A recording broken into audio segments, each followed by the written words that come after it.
नमस्कार विद्यार्थी मित्रांनो, स्वागत आहे आपल्या यूट्यूब चॅनल BKMP स्टडीमध्ये। तर मित्रांनो, महाराष्ट्र लोकसेवा आयोग म्हणजेच MPSCचे मित्रांनो नवीन आणि महत्त्वाची अपडेट आलेली आहे। तर सर्व तुम्हाला माहिती सांगणार आहे। तर मित्रांनो, KYC करण्याबाबत महत्त्वाची अपडेट आलेली आहे आणि सर्व MPSC करणाऱ्या विद्यार्थ्यांसाठी मित्रांनो कंपल्सरी KYC करणे हे मित्रांनो MPSCने सांगितलेलं आहे। आत्ताच मित्रांनो 20 जून 2025 आत्ताच प्रसिद्धीपत्रक आलेलं आहे। तर KYC करण्याबद्दल मित्रांनो माहिती दिलेली आहे आणि कशी KYC करायची तेही तुम्हाला सांगणार आहे। तर पहा मित्रांनो, ऑफलाईन आणि मित्रांनो ऑनलाईन प्रोफाईलमध्ये जाऊन दोन्ही पद्धतीने कशी KYC करायची तेही आयोगाने सांगितलेलं आहे। तर पहा प्रसिद्धीपत्रक, विषय आयोगाच्या ऑनलाईन अर्ज प्रणालीमधील उमेदवारांच्या खात्याची प्रोफाईल KYC करण्याबाबत। तर मित्रांनो, आधार कार्डला तुमचा मोबाईल नंबर लिंक असणे मित्रांनो आवश्यक आहे। तुम्हाला प्रोफाईलमध्ये जाऊन करायची असेल तर KYC तर आणि तुम्ही ऑफलाईनही करू शकता। तर पहा मित्रांनो, आत्ताच अपडेट आलेली आहे। शासन सेवेतील विविध पदभरतीकरिता महाराष्ट्र लोकसेवा आयोगाकडून प्रसिद्ध जाहिरातीस अनुसरून अर्ज करण्याकरिता संबंधित उमेदवाराला प्रथम आयोगाच्या ऑनलाईन अर्ज प्रणालीच्या संकेतस्थळावर म्हणजेच मित्रांनो संकेतस्थळावर तुम्हाला विहित पद्धतीने एक वेळेची नोंदणी वन टाईम रजिस्ट्रेशन करावी लागते। तसेच विहित पद्धतीने नोंदणीनंतर संबंधित खात्यामध्ये प्रोफाईल अर्हतेसंदर्भातील विविध प्रकारचा तपशील नोंदवावा लागतो। आयोगाच्या ऑनलाईन अर्ज प्रणालीवर नोंदणीकृत उमेदवारांच्या ओळख पडताळणीकरिता उमेदवारांच्या खात्यामध्ये आधार क्रमांक नोंदविण्याची पद्धती व सुविधा मार्च 2017 पासून लागू करण्यात आली आहे। तर पहा मित्रांनो, KYC कशी करायची त्याबद्दल माहिती येथे दिलेली आहे। तर आधार ऑनलाईन KYC, तर मित्रांनो तुम्हाला काही करायचं नाही, 2 मिनिटाचं काम आहे। आधार आधारित ऑनलाईन KYC करण्याकरिता उमेदवाराला त्याच्या खात्यामधील आधार ऑनलाईन KYC हा पर्याय निवडावा लागेल। तर मित्रांनो, तुम्हाला प्रोफाईलवरती जायचं आहे तुमच्या आणि आधार ऑनलाईन KYC हा पर्याय तुम्हाला निवडायचा आहे। तर आधार क्रमांक नमूद करून आधार क्रमांकाशी संलग्न भ्रमणध्वनीवर म्हणजेच मित्रांनो मोबाईल नंबर जो आहे तुमचा त्याच्यावर प्राप्त एक वेळेचा परवलीचा शब्द म्हणजे OTP च्या आधारे संमती देऊन उमेदवाराला आधार प्रमाणीकरण करावे लागेल। तर मित्रांनो, तुमच्या मोबाईलवरती OTP आलेली असेल तर त्याच्यावरती तुम्हाला ती OTP तुम्हाला तिथे टाकायची आहे आणि तुमची KYC कंप्लीट होणार आहे। तर तुमचा आधार कार्डला मोबाईल नंबर तुमचा लिंक असणे गरजेचं आहे।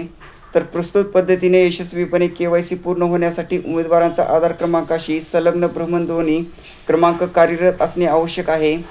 तर मित्रांनो, अशी तुम्हाला KYC करायची आहे आणि प्रत्येकाचं मित्रांनो असेलच की मोबाईल नंबर लिंक आधार कार्डला।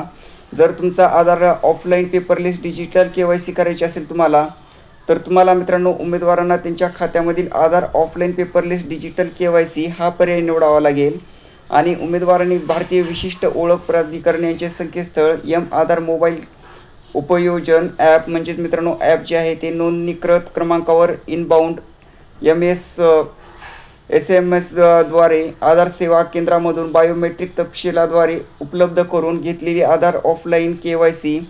तर मित्रांनो, फाईल ही जी आहे तर सदर फाईल उघडण्यासाठीचा परवलीचा शब्द पासवर्ड शेअर फ्रेज अपलोड करावी लागेल। तर उमेदवाराने अपलोड केलेल्या तपशिलाच्या आधारे KYC प्रक्रिया पूर्ण केली जाईल।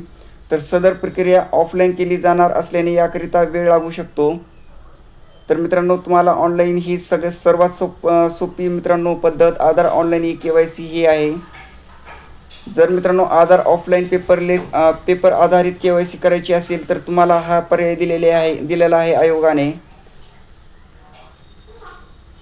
तर नॉन आधार ऑफलाईन KYC करायची असेल तर तुम्हाला पहा काय करायचं आहे। आधार क्रमांक उपलब्ध नसणाऱ्या अथवा आधार तपशील नोंदवू इच्छित नसणाऱ्या उमेदवारांनी KYC ची प्रक्रिया पूर्ण करण्याकरिता आयोगाच्या म्हणजेच नवी मुंबई येथील कार्यालयातील माहिती तंत्रज्ञान विभागामध्ये व्यक्तिशः उपस्थित राहावे लागेल। तर सदर पद्धतीच्या KYC साठी आयोगाच्या कार्यालयात उपस्थित राहताना उमेदवारांना सोबत खालील मूळ कागदपत्रे व त्याच्या स्वाक्षरित प्रती तपासणीकरिता ओळख पडताळणीकरिता सोबत आणाव्या लागतील।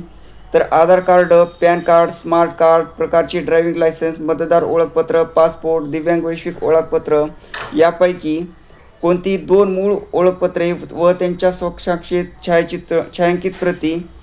तर उमेदवारांच्या नावामध्ये जर मित्रांनो उमेदवाराची जर नाव बदललेले असेल तर त्यांच्याबद्दल आहे माहिती। उमेदवारांच्या नावामध्ये बदल असल्यास संबंधित राजपत्राची प्रत किंवा राजपत्रित अधिकारी यांच्याकडून नावात बदल झाल्याचा दाखला किंवा विवाहामुळे नावात बदल झाला असल्यास विवाह निबंधकाचा दाखला उपस्थित ही मित्रांनो लागेल. जर तुम्हाला नॉन आधार ऑफलाईन KYC करायची असेल तर उपस्थित उमेदवारांना त्यांच्या दोन्ही डोळ्यांची बुबुळे, चेहरा व दोन्ही हाताच्या सर्व बोटांची ठसे यांची नमुने आयोगाच्या कार्यालयाकडील यंत्रणेद्वारे नोंदवावे लागतील. तर आधार क्रमांकाच्या आधारे पडताळणी करणाऱ्या उमेदवारांच्या बाबतीत आधार प्रमाणीकरणाच्या वेळी प्राप्त होणाऱ्या VID म्हणजेच व्हर्च्युअल ID, UID म्हणजेच युनिक ID टोकनच्या आधारे परीक्षा, मुलाखत, शारीरिक चाचणी अथवा नियुक्तीपूर्व ओळख पडताळणी करण्यात येईल. तर उमेदवारांचा आधार क्रमांक अथवा अनुज्ञा नसलेली अन्य कोणतीही माहिती आयोगाकडे संग्रहित केली जाणार नाही. तर केवळ संदर्भासाठी VID, UID टोकन व आधार क्रमांकाचे शेवटचे 4 जे अंक आहेत ते संग्रहित करण्यात येईल. तर अशी मित्रांनो ऑनलाईन ऑफलाईन दोन्ही 3 पद्धत मित्रांनो दिलेल्या आहेत आयोगाने. तर इथे पहा महत्त्वाचा पॉईंट, उमेदवारांच्या ओळख पडताळणी संदर्भातील प्रस्तुत कार्यपद्धतीचा अवलंब दिनांक 15 जुलै 2025 पासून करण्यात येईल. तर दिनांक 15 जुलै 2025 पासून कोणत्याही पदभरतीकरिता आयोगाकडून प्रसिद्ध जाहिरातीस अनुसरून अर्ज सादर करण्याकरिता KYCची प्रक्रिया पूर्ण केल्याशिवाय अर्ज सादर होऊ शकणार नाही. तर मित्रांनो महत्त्वाची डेट 15 जुलै आहे. तर तुम्हाला KYC मित्रांनो करणे बंधनकारक केलेलं आहे. तर मित्रांनो माहिती जर आवडली असेल तर नक्की एक लाईक करा आणि चॅनलवरती नवीन असाल तर अशाच माहितीसाठी सबस्क्राईब करा. धन्यवाद.